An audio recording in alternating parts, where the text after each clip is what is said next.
هي الدنيا فلا تركن إليها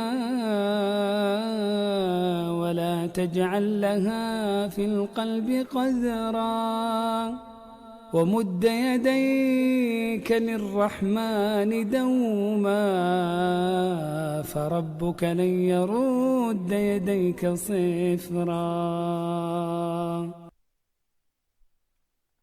Assalamualaikum warahmatullahi wabarakatuh. Alhamdulillah wassalatu wassalamu ala rasulillah thumma amma ba'd. Sahabat Al-Quran rahimakumullah, dimanapun anda berada, berjumpa kembali bersama kami di iKit Islamic Channel, channel kaum awam. Masih di kursus Tajwid Dasar Sadida, belajar tepat membaca Al-Quran.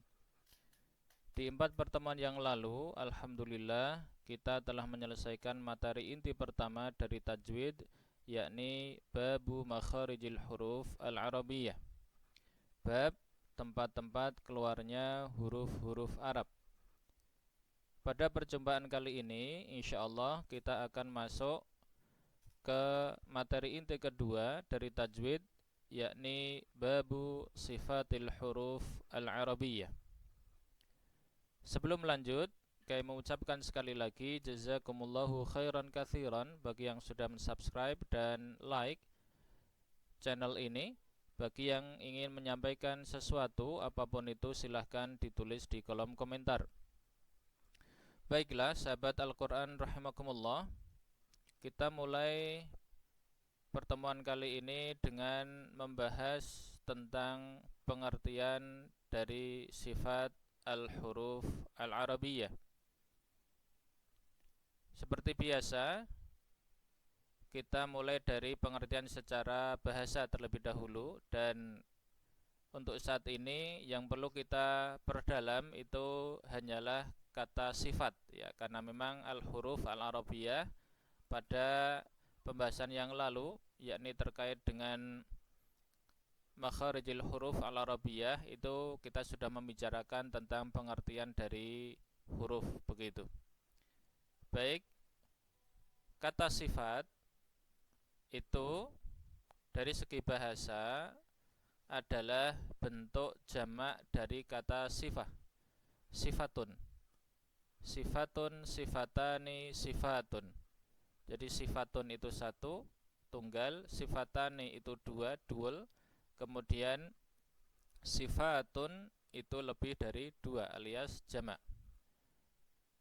Kemudian sifat itu diberi pengertian berupa keadaan yang harus atau wajib ada pada sesuatu, baik sesuatu itu hidup ataupun mati.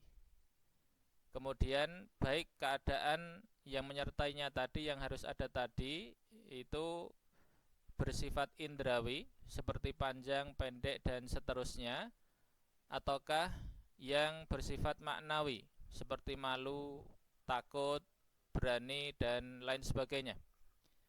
Ya, itu makna sifat dari segi bahasa. Sekali lagi, sifat dari segi bahasa adalah kondisi atau keadaan yang harus ada pada sesuatu, baik yang sifatnya indrawi ataupun yang maknawi. Nah, di sini ada sedikit catatan yang perlu kami sampaikan, yakni penggunaan kata harus atau wajib. Ya, di sini yang bisa kita pahami bersama adalah bahwa ketika kita mengatakan bahwa sifat itu adalah keadaan yang harus ada pada sesuatu, maka ketika keadaan atau kondisi tadi tidak ada pada sesuatu tadi, akhirnya bagaimana? Sesuatu tadi berubah menjadi sesuatu yang lain. Jadi tidak bisa dinamakan dengan nama yang sebelumnya. Ya, sebagai contoh agar lebih mudah, ya, yaitu penggunaan kata muslim. Kata muslim itu digunakan untuk orang yang sudah bersyahadat, untuk orang yang mengakui bahwasanya tiada ilah yang berhak disembah kecuali hanya Allah saja subhanahu wa ta'ala, dan juga mengakui mempersaksikan bahwa Nabi Muhammad sallallahu alaihi wasallam itu adalah nabi dan utusan Allah Subhanahu wa taala. Jadi orang muslim dikatakan muslim, orang dikatakan muslim itu ketika bersyahadatain itu. Ya.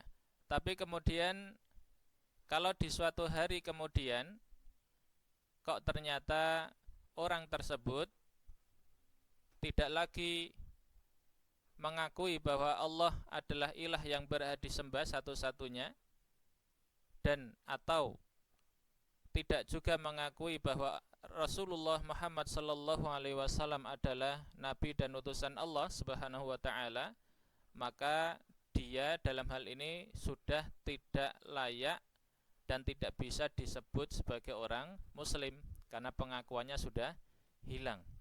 Ya, kurang lebih seperti itu. Selanjutnya pengertian sifatul huruf, langsung ya ini. Dari segi istilah secara mudahnya adalah diartikan oleh para ulama itu sebagai cara ucap yang muncul ketika huruf keluar dari makhrajnya. Ya, sekali lagi, sifatul huruf pengertiannya adalah cara ucap yang muncul ketika huruf keluar dari makhrajnya. Dan kalau mau disingkat lagi, maka lebih mudah kita sampaikan sifatul huruf itu adalah cara ucap huruf. Ya, dalam hal ini adalah huruf bahasa Arab. Ya. Nah, sebelum kita lanjut, ini ada catatan lagi bahwa kalau pembahasan ini nanti itu kita gabungkan dengan makna makharijil huruf yang kemarin sudah kita sampaikan, yang sudah kita bahas, maka pada waktu kita membahas huruf itu dari segi makhraj atau tempat hurufnya, yang terjadi apa? Yang terjadi adalah bahwa huruf itu belum bisa dibaca. Ya. Jadi masih hanya sekedar area atau mengetahui tempat di mana huruf itu keluar. Huruf itu belum bisa dibaca begitu. Lah baru ketika kita membahas tentang sifatul huruf ini, huruf itu bisa dibaca, bisa dilafalkan. Ya. Lantas kenapa kok kadang kita ketika membahas sifatul huruf ternyata masih membahas makharijil huruf?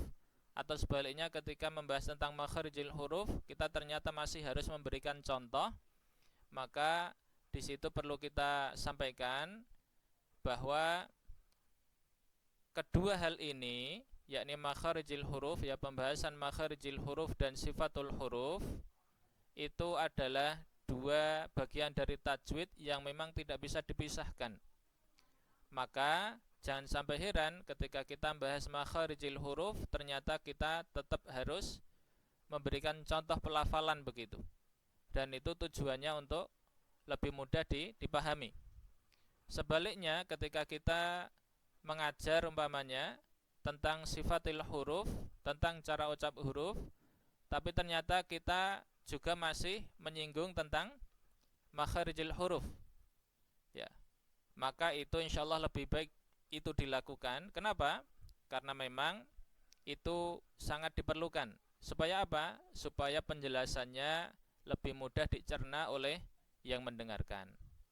Ya, kurang lebih seperti itu. Baiklah sahabat Al-Quran rahimakumullah, itu tadi pengertian dari sifatil huruf al-arabiyah. Sekarang kita sampaikan sedikit tentang manfaat dari mengetahui teori tentang sifatil huruf al-arabiyah ini. Ya.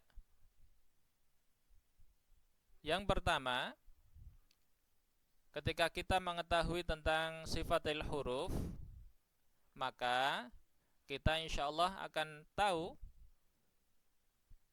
dan bisa membedakan pengucapan antar huruf-huruf bahasa Arab. Meskipun huruf-huruf itu mempunyai tempat keluar atau makhraj yang sama. Sebagai contoh yang mudah saja, pada pembahasan makharijil huruf sudah kita ketahui ketika ujung lidah itu dipertemukan atau diletakkan di akar gigi seri atas atau usulu thanaya sufla, maka dari situ muncul atau keluar 3 huruf, yakni ta, dal, dan ta. Ya. Pada kondisi seperti itu, agar kita bisa mengucapkan secara sempurna huruf-huruf tersebut, maka kita harus mengetahui sifat atau cara ucap setiap huruf-huruf tadi. Kalau tidak seperti itu, akhirnya nanti yang terjadi bagaimana? Yang terjadi adalah pengucapan ketiga huruf tadi bisa jadi saling tertukar, ya, ataupun mungkin kurang sempurna. Seperti itu. Kemudian manfaat kedua yang bisa kami sampaikan di sini adalah bahwa ketika kita mengetahui tentang teori sifatil huruf ini, selanjutnya kita kemudian dengan izin Allah bisa menentukan apakah huruf tertentu itu bisa dikatakan kuat, sedang, ataukah lemah. Ya. Nanti akan kita ketahui bahwa setiap huruf itu mempunyai minimal 4 atau bisa jadi juga 5 begitu cara ucap huruf yang harus ditunaikan serentak secara umum. Nah, nanti dari setiap huruf itu atau setiap sifat itu ada sifat yang lemah, ada sifat yang sedang, ada sifat yang kuat. Ketika sifat yang lemah itu dominan lebih banyak, maka huruf itu digolongkan pada huruf lemah. Sebaliknya, ketika yang dominan itu adalah sifat kuat, maka huruf itu dikatakan sebagai huruf yang kuat. Begitu seterusnya. Ya. Kemudian manfaat yang ketiga adalah bahwa pemahaman yang benar terkait dengan sifatul huruf ini dan ditambah dengan praktek yang tepat juga, itu mempunyai manfaat pada penyempurnaan pelafalan suatu huruf. Sebab jika kita sudah mengetahui makharijil huruf, ya, dari huruf tertentu, kemudian mengetahui sifat hurufnya juga, tetapi ternyata itu disertai dengan pemahaman yang kurang tepat begitu, maka akhirnya pengucapan hurufnya pun juga akan ada kekurangan. Entah itu kurang jelas, entah itu ada sifat-sifat yang harusnya tidak ada malah ada, dan sebaliknya. Ya, sebagai contoh adalah pengucapan huruf dal, ya, ini meneruskan yang tadi. Kita sudah tahu bahwa huruf dal itu keluar dari ujung lidah yang diletakkan ke akar gigi seri atas. Itu pengetahuan pertama. Kemudian ketika kita praktek mengucapkannya, itu ternyata ada aliran udara yang keluar banyak begitu. Maka otomatis itu dikatakan tidak tepat. Kenapa? Karena huruf-huruf yang bisa diucapkan disertai dengan aliran udara itu ada huruf-huruf tertentu yang masuk pada fahatsahu syakhsun sakata. Besok akan kita bahas insyaallah. Lah ternyata huruf dal ini tidak masuk, ya, alias tidak masuk pada sifat hamas, ya. Hamas itu sifat huruf yang untuk huruf-huruf yang keluarnya itu disertai dengan aliran udara. Lah dal itu tidak masuk. Lah ketika ada orang mengucapkan dal, ternyata kok ada udara yang mengalir, contohnya begini, mohon maaf contoh salah ya, jangan ditiru. Dal, da, begitu. Maka ucapan seperti itu, pelafalan seperti itu dikatakan kurang sempurna. Ya, kami tidak bisa mengatakan salah total, tetapi intinya adalah ada cacat di situ, ada kekurangannya begitu. Harus disempurnakan. Selain itu, praktek sifatul huruf yang tepat itu juga akan menghasilkan bacaan atau pelafalan huruf yang indah, alias enak didengar. Sebab memang bahwa dikatakan oleh para ulama, salah satu manfaat dari penerapan sifatul huruf yang benar atau tepat adalah bisa memperindah bacaan seseorang. Maka jangan heran ketika ada orang membaca Al-Quran meskipun dengan nada yang biasa, nada standar, ternyata tetap enak didengar. Kenapa itu? Karena memang pelafalan hurufnya itu sempurna, sifat-sifatnya tertunaikan, makharijil hurufnya juga tepat. Baik, itu manfaat dari sifatul huruf, ya. Namun yang perlu kami tekankan di sini bahwa untuk mengucapkan suatu huruf itu dengan benar atau tepat, maka seseorang itu tidak harus paham teori tentang makhraj dan sifat huruf ini. Bagaimana itu bisa terjadi? Perlu kita ketahui bersama bahwa Al-Quran ini sampai kepada kita dari Nabi Muhammad SAW sampai kepada kita itu dengan dua cara yang mutawatir, yang tawatur, yakni maktuban secara tertulis, ya, kemudian mantuqon secara lisan, yang sering disebut dengan an-naqlus sauti, ya, transfer secara suara begitu. Jadi meskipun, ya, kita tidak bisa membaca tulisan Arab, kita tetap bisa membaca Al-Quran dengan baik, ya. Tapi syaratnya apa? Kita harus ditalkin juga dengan cara yang benar oleh orang yang pengucapannya benar, dengan cara yang benar, ya. Khususnya ini kami tekankan lagi, ya, ditalkin oleh siapa? Oleh para masyayikh atau para guru yang memang sudah mempunyai sanad ijazah yang bersambung sampai baginda agung Rasulullah Muhammad sallallahu alaihi wasallam. Itulah mengapa ketika kita mengajar anak-anak kecil itu memang lebih baik dimulai dari talqin saja dulu. Ya, talqin, dia nanti otomatis menirukan kita, ketika salah kita benarkan, terus seperti itu, maka yang terjadi nanti dia akan hafal Al-Quran itu dengan benar, meskipun tidak bisa baca. Ya, itu kalau kita mengajar anak kecil langsung dikasih teori, mestinya mereka akan pusing dan nantinya lari. Ya, itu ya. Selanjutnya perlu kami sampaikan juga di sini bahwa teori yang kita bicarakan dari awal sampai sekarang sampai besok, ya, semua teori itu pada dasarnya dulu pada zaman Rasulullah Sallallahu Alaihi Wasallam dan para sahabat ridwanullahi alaihim itu belum ada, ya. Kenapa? Karena mereka sudah tahu secara fitrah, ya, mereka mendengar dari orang tua, kemudian mereka meniru itu otomatis, ya, huruf-huruf Arab itu bisa. Karena dulu Arabnya masih murni, ya. Kemudian teori dan ilmu tentang cara baca Al-Quran itu baru muncul ketika ada kebutuhan yang mendesak sekali. Kenapa mendesak? Karena Islam sudah sampai di luar semenanjung Arab, yakni agar umat Islam itu bisa membaca tulisan Al-Quran atau tulisan Arab itu dengan benar dan tepat, ya. Secara umum seperti itu. Tentunya ada catatan-catatan, cuman itu bukan makom kita untuk menyampaikan. Baiklah, kita lanjut ke slide berikutnya.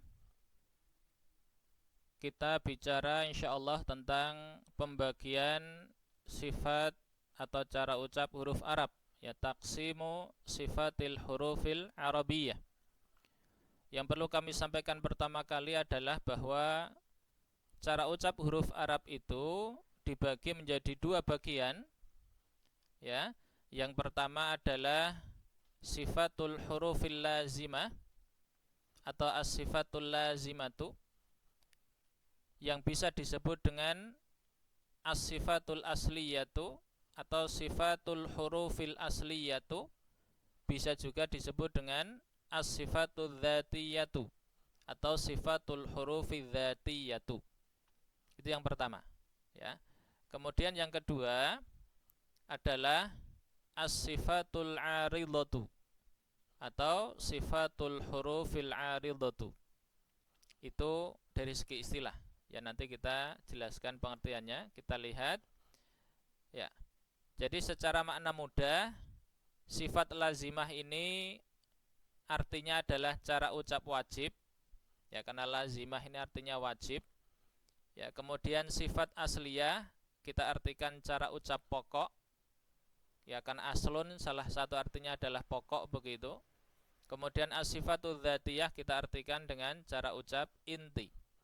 Ya, tiga istilah ini punya makna yang sama, punya pengertian yang sama. Jadi nanti terserah panjenengan, ya terserah Anda mau memakai istilah yang mana, menggunakan istilah yang mana, itu terserah begitu. Ya, baik. Kita lihat dari segi pengertiannya. Jadi sifat lazimah itu adalah, ya oleh para ulama diartikan sebagai apa? Sebagai cara ucap yang wajib atau harus terpenuhi ketika mengucapkan sebuah huruf tertentu. Seperti sifat jahar, syiddah dan kawan-kawannya. Ini termasuk sifat huruf yang berlawan. Nanti kita sampaikan di bawah ini. Ya, seperti juga sofir, inhiraf dan kawan-kawannya. Ini termasuk sifat huruf yang tidak berlawan begitu. Ya. Langsung lanjut ke bawahnya dulu. Jadi sifat lazimah ini masih dibagi menjadi dua kelompok lagi, yakni sifatul lahal diddun dan sifatul laisa lahal diddun. Ini kadang disebut dengan sifatun mutadaddah.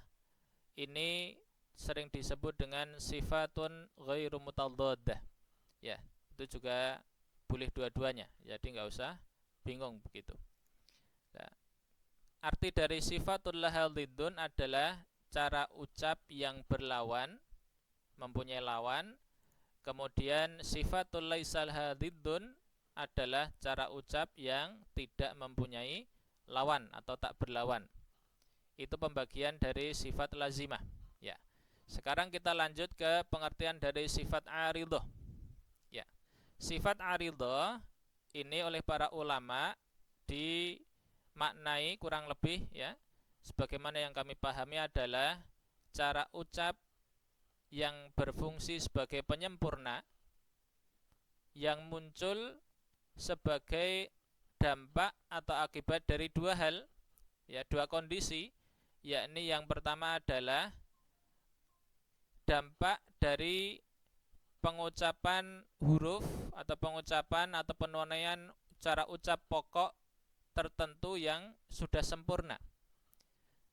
Ya, jadi ketika kita mengucapkan sifat huruf tertentu atau cara ucap pokok huruf tertentu, itu nanti akan punya dampak bacaan lagi begitu. Ya, punya dampak cara ucap yang lain. Yaitu apa? Contohnya yang paling mudah adalah sifat isti'la. Itu kalau ditunaikan dengan sempurna, maka nanti dia akan melahirkan sebuah sifat aridhah yang bernama tafkhim, ya bacaan tebal. Kemudian sifat istifal ketika ditunaikan dengan baik, maka dia akan melahirkan apa? Melahirkan dampak berupa cara ucap namanya tarqiq, ya bacaan tipis. Begitu seterusnya. Kemudian kondisi yang kedua yang mempengaruhi munculnya sifat aridhah ini adalah ketika dua huruf itu bertemu. Ya, dua huruf bertemu. Makanya nanti akhirnya ada istilah idgham, ya. Mungkin yang pertama izhar begitu, kemudian ada iqlab dan seterusnya. Kalau umpamanya dilanjutkan lagi, akhirnya nanti muncul hukum-hukum tertentu yang sudah kita kenal, ya. Contohnya idgham bi gunnah, izhar syafawi, ya, idgham qamari, ya, kurang lebih seperti itu. Kemudian yang jadi catatan selanjutnya itu adalah bahwa sifat aridhah ini sering juga disebut dengan mustahaqqul harfi, ya, dengan pengertian yang sama tentunya, ya, itu jadi nama lainnya adalah mustahaqqul harfi. Kemudian sifat lazimah ini, ya, ketika dia digabungkan, ya, atau bersama begitu dengan bab makharijil huruf, maka keduanya itu termasuk hakul harfi, ya, haknya huruf. Jadi memang harus ditunaikan begitu. Sebagaimana hak manusia, hak sesama muslim, ya harus ditunaikan. Ya, itu catatan pertama. Kemudian yang selanjutnya lagi adalah bahwa pada sifat lazimah tadi, dalam pengertiannya ada kata wajib, ya, atau harus. Maknanya apa? Maknanya adalah jika sifat itu tidak ditunaikan, maka bisa merubah esensi atau inti dari suatu huruf, sehingga bisa berubah menjadi huruf yang lain, ya. Konsekuensinya seperti itu ketika memang sifat yang lazimah ini hilang, ya, atau terkurangi. Kalau terkurangi, akhirnya nanti pengucapannya pun tidak sempurna. Sedangkan sifat aridhah tadi pada pengertiannya itu ada, kita sebutkan apa? Bahwa cara ucap jenis ini itu punya fungsi sebagai penyempurna, ya, penyempurna dari sifat lazimah. Kenapa kok itu hanya dikatakan sebagai penyempurna? Karena jika ia kurang atau tidak tertunaikan dengan baik, tidak sempurna begitu, maka hal itu tidak merubah esensi dari sebuah huruf, sehingga tidak merubah satu huruf ke huruf yang lain begitu, kurang lebih. Lah, inti atau esensi huruf tadi itu sering disebut dengan dzatul harfi. Ini istilah baru, sehingga ya mohon untuk dihafal juga. Baiklah, kita pindah ke slide yang terakhir dari pembahasan kita kali ini, yakni tentang pengelompokan huruf, ya, Arab. Tasnifu sifatil huruf. Jadi pembagian atau pengelompokan cara ucap huruf berdasarkan kuat atau tidaknya huruf tersebut. Nah, ini otomatis terkait dengan apa yang kami sampaikan di awal tadi, yakni manfaat kedua dari sifat huruf. Untuk keterangan pada slide ini, mohon maaf ya, nanti akan kami sampaikan secara umum saja. Kenapa? Karena ini masih baru sekedar pengenalan, ya, pengenalan istilah-istilah dari sifatul huruf dan pembagiannya begitu, ya. Jadi mohon maaf sekali lagi tidak kami sampaikan detailnya. Lah, detailnya kapan? Detailnya akan kita sampaikan pada bahasan-bahasan di pertemuan-pertemuan yang selanjutnya. Insyaallah begitu. Kita lihat, ya. Jadi ada huruf yang kuat sekaligus dia punya lawan, mulai dari jahar, syiddah, isti'la, dan idbaq. Kemudian ada sifat yang kuat tapi dia tidak punya lawan, mulai dari tafashi, at-tafashi, ya, gunnah, kemudian qalqalah, inhiraf, takrir, istitalah, dan safir. Selanjutnya istilah sedang, ya, huruf yang sifatnya sedang, jadi sifat sedang begitu. Itu hanya ada 3, yakni sifat tawasud, idlaq, dan ismat. Nah, idlaq dan ismat ini ada catatan nanti ya, tapi kita bahas pada bab yang selanjutnya. Kemudian ada sifat huruf yang lemah sekaligus punya lawan. Mulai dari hamas, rokhwah atau rikhwah atau rukhwah, ya, tetapi aslinya yang paling fasih begitu itu adalah rikhwah. Ya, mohon maaf ini penulisannya memakai rokhwah, tapi insyaallah itu tidak masalah. Kemudian ada istifal, selanjutnya ada infitah. Itu yang lemah sekaligus berlawan, sedangkan yang lemah tapi tak berlawan itu hanya ada dua, yakni sifat lin dan khafa. Dan nanti sifat khafa ini adalah sifat yang ternyata dalam buku kitab Tajwid Musawwar, ya, karya Syekh Aiman ini tidak disinggung, ya, tapi kami punya referensi lain, yakni dari gurunda tercinta kami, yakni Syekh Abdul Hamid Al-Misri, seorang pakar qiraat asyr dari Mesir. Ya. Baiklah sahabat Al-Qur'an rahimakumullah. Kurang lebih itu yang bisa kami sampaikan pada pertemuan atau sesi kali ini. Mudah-mudahan ada yang bisa didapat, ya, hal-hal baru begitu, sehingga menambah pencerahan bagi kita dengan izin Allah Subhanahu wa ta'ala, yang akhirnya pemahaman kita nanti semakin mantap dan mapan. Itu. Dan kami sampaikan terakhir, ya, jazakumullah sekali lagi untuk yang sudah subscribe. Mudah-mudahan channel ini semakin berkah dan manfaat untuk semuanya. Allahumma amin. Mari kita tutup majelis ini. Subhanakallahumma bihamdik, asyhadu an la ilaha illa ant, astaghfiruka wa atubu ilaik. Allahumma iyyaka na'budu wa iyyaka nasta'in, fahdina siratal mustaqim. Insyaallah bertemu di materi yang selanjutnya, mulai membahas inti dari bab sifatul huruf al-arabiyah. Assalamualaikum warahmatullahi wabarakatuh.